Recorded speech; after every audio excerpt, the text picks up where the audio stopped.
Welcome to my garden.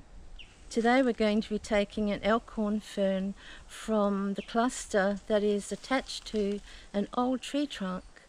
We're also going to take that item and put it onto a backing board so that once it's on the backing board you can hang it in a patio.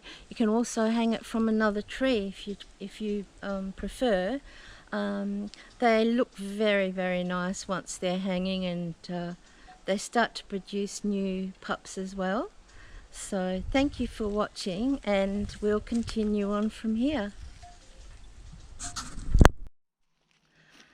You may have seen in gardens that elkhorn ferns grow really easily on old tree trunks in the shade of canopies like this one. You may have also wondered how people get them off the tree trunk and put them onto a backing board so that they can hang them in a patio or an undercover garden area. So in this video we're going to show you the steps to removing one of these lovely elkhorn ferns from its mother plant, which is also attached to the old tree trunk here that I'm going to show you next. Come along, let's go.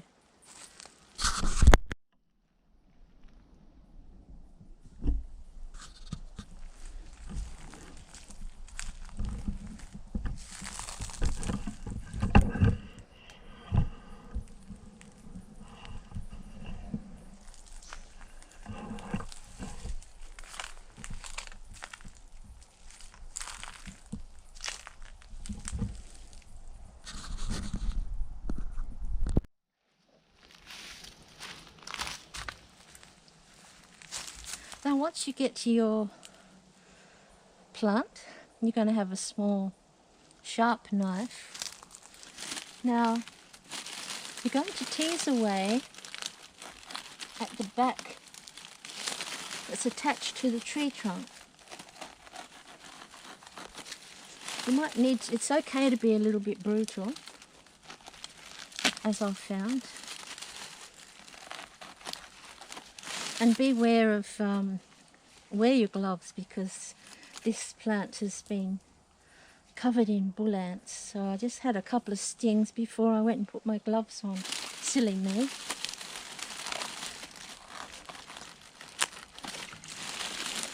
So it's gradually coming away.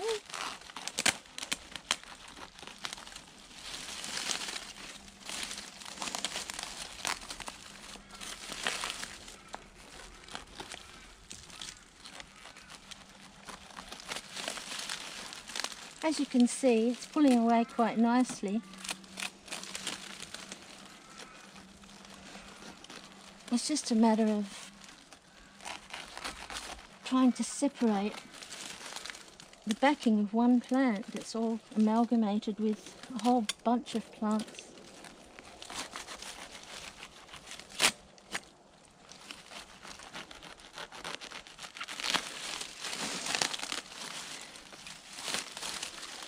But we are getting there.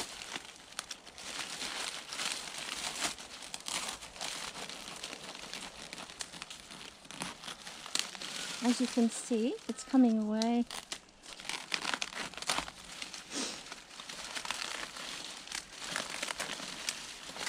I'm trying to dodge all these nasty bull ants. I don't know what you call them in other countries, but they can give you a really horrible sting. There you are, you can see.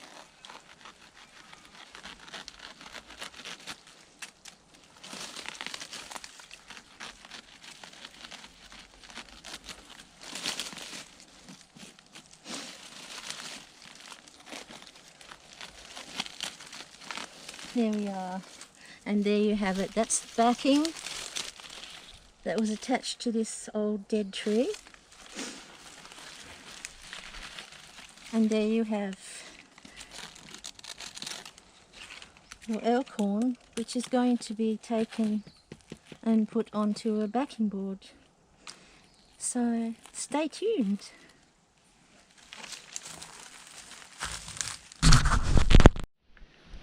Today we're going to actually mount the Elkhorn Fern onto a board. So the things that you're going to need are some really decent strong string or binding. Some people do use wire, but I guess over time the wire would go rusty. You're going to need some dampened cocoa fibre, or you could use sphagnum moss, of course. You're going to need either paper bark strips, which can access quite easily here, but if you haven't got those, you can use shade cloth. Just cut some shade cloth in strips. Some people use old pantyhose.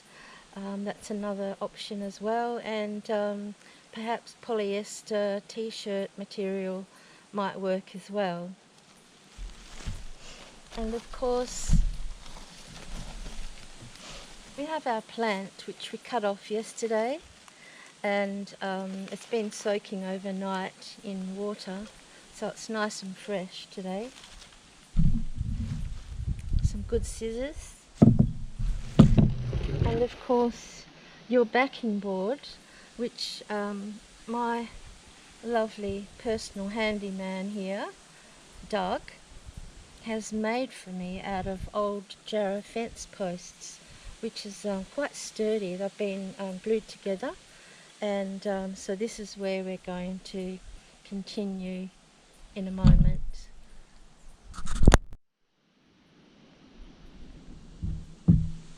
So placing your Elkhorn Fern onto the board,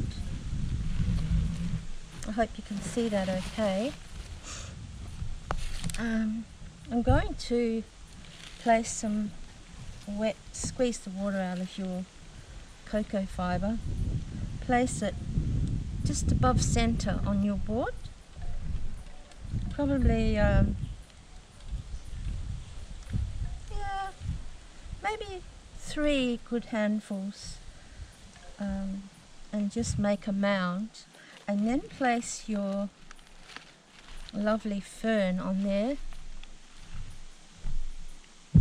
Now I've got some really tough string here. I'm going to first of all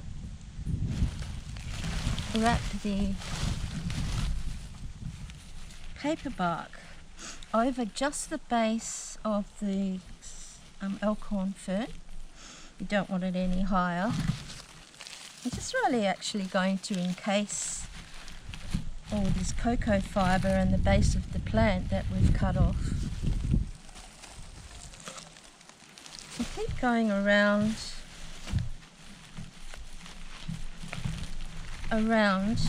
and cover the back of the board as well, as much as you can anyway. It's not always easy, especially when you're dealing with dry paper bark, because it breaks very easily. So there we have done that, and it's quite secure. Just sort of tuck it in like you're tucking a baby into a bassinet. And I might actually just put this extra piece over, like that. So then I will get my big piece of string, which I've actually tied a circle in one end, slip it underneath the back of your board. Make sure that your plant is on the right end of your board, so that your hanging wire is at the top as the plant sort of heads upwards. So there we have the string around the base. Now, I know it looks a bit fiddly, but it does come together quite well eventually. Eventually. Okay, so I'm just going to continue to force that around there like that. I'm sure it probably is a lot easier with shade cloth or some other kind of material, but I like to use the paper bark when it's available, because the plant actually feeds off all the little mites and things that sticks inside the paper bark wherever it's sitting, under a tree or on your patio. So keep going around and around, pulling your string as tight as possible.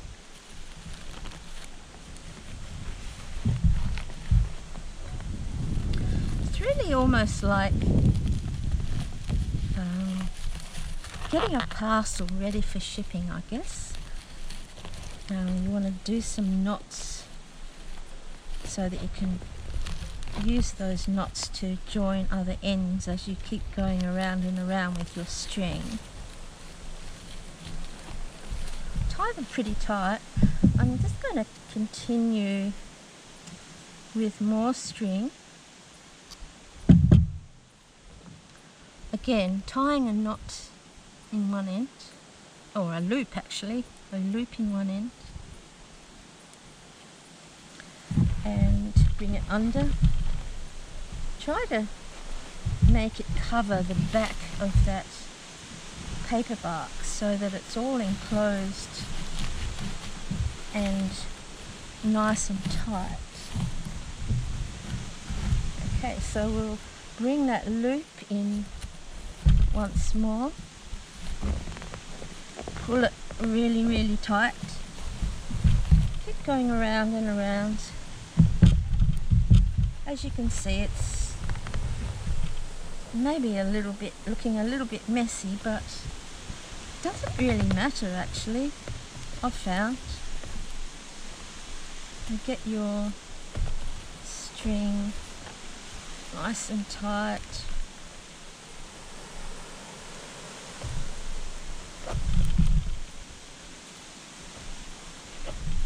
Now, rather than drag on the whole video and take up your time, I'm just going to actually show you what's happened here.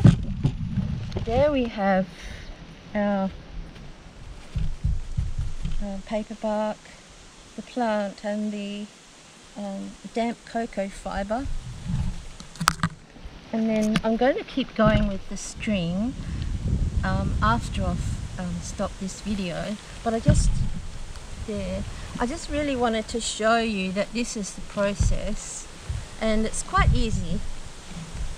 So I hope that you can do this, and I hope that I've helped a little bit. Okay, thanks for watching. Bye.